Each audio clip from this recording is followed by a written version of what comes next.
So I think it's probably really difficult for me to say what my fondest memory is, just because I have so many. Um, so many, but in a way so limited because I feel like I was really young, for to lose her. But I think, as the time has passed and when I think about growing up, some of the fondest memories I have is when we would spend our summers in Spain. When I was young, I don't know that I had an appreciation for that time that we had when we were there, um, and just how much I learned, about just different cultural experiences, because it was such a night and day experience from living in, the US or even New York City.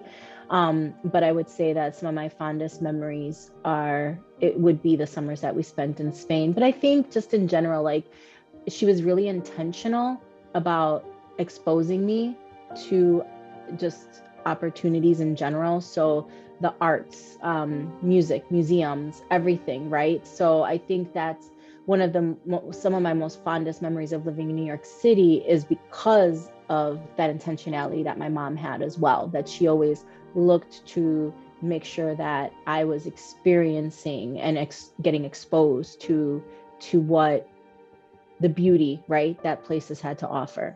I would just say it was just so different. Again, as a child that was being raised in Spanish Harlem, Mhm. and what I was exposed to, not intentionally, right? So there was the beautiful side of New York that my mom would, intentionally take me and expose me and let me see that. But there was a lot of ugly about living in New York too, a lot of violence, a lot of crime, and that, she couldn't shelter me away from that, because that was the environment in which we lived. And so when we would go to Spain, it was such a just polar opposite. It was such a stark difference. It was a small town. Everybody knew each other. It was safe. It was clean. We just the food and the dance and the culture and the music, like, just it was so different, that it was just that experience that just was so different, I don't think she had a choice. You know what I mean? Like, so she was very protective. Like, so my Mhm. mom never left me by myself. Like, my mom was a stay-at-home mom. Like, she would go to school, like, not, she would take me to school, she would pick me up from school, but even more so, she was there during recess. Like, she never like left me alone because of the environment that we were in, but she couldn't, you know, she couldn't shelter me from the fact that when I was playing in a playground, the playgrounds at that time were full of crack vials. She couldn't shelter me from, someone deciding to indecently expose themselves on the subway. She couldn't, there's a lot that I've seen people get robbed right in front of me at knife point. Like, there's a lot that my parents, both my mom and my dad, you Mhm. can't, when you live in a city like that, you can't hide that. You can't hide what's going on from your kids, even at a young age. So she did what she could, but there was a lot of limitation to that, just because of where.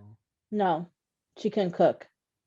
Uh, um yeah, grandpa taught her how to cook, and she would cook like basics just so that dinner would be ready when he got home. But yeah, my dad was always like the cook, and he was always like the way better cook. Like, she was pretty bland, and yeah. No, he barely cooked. Every once in a while, he might get the bug to cook. Like, we every Saturday we'd go to my grandma's house and she'd cook. She was an amazing cook. Like I said, every once in a while, my dad might want to cook. And then he would cook. But yeah, like, my mom, because she was a stay-at-home mom, she would do the cooking, but you know, like she basically like could cook food, but it didn't mean that she was a cook or a good cook. Like, Mhm. you know, there was nothing that I'm like, oh, this is amazing. I mean, she made a good tortilla española, but I'm pretty sure my dad probably taught her how to make that too. So